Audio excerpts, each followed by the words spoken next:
The apartment building has a bell that rings at odd hours, a single sonorous note in the small hours that vibrates through walls and makes dishes tremble in cupboards.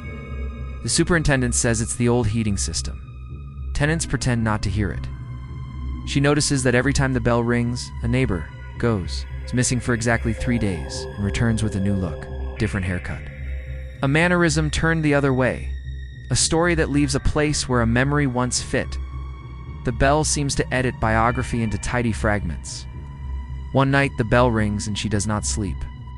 She watches the building's hallway from her window and sees a shadow move like a seam down the corridor. The next morning, the missing neighbor is gone. Their apartment door stands slightly ajar, and their photographs have rearranged themselves, a placeholder where familiar faces should be. She feels the absence like a loose tooth. Curious, she follows the bell's pattern. It rings when the moon is high, and when someone in the building thinks of a name they have not said aloud in years. The bell is patient, a metal ear. Once you attach a memory to a note, the bell takes it and keeps a copy.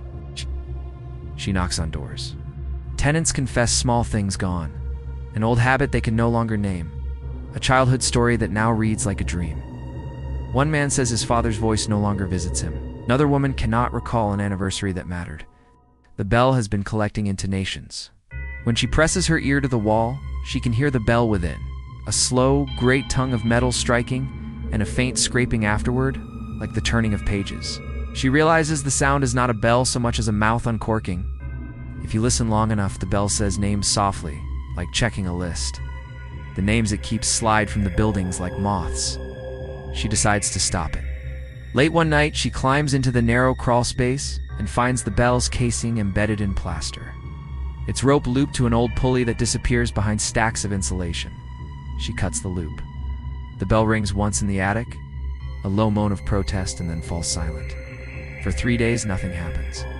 Relief buds. Then one morning, she opens her door and finds every photo on her walls, rewritten in a microscopic hand. Faces are still faces, but the eyes have been rubbed a degree wrong, the corners of mouths lifted in unfamiliar ways.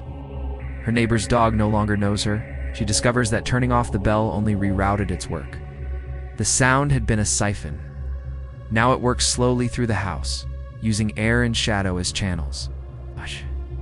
When she puts her ear to the wall again, she hears not a bell, but a chorus pages, turning a shuffle of feet.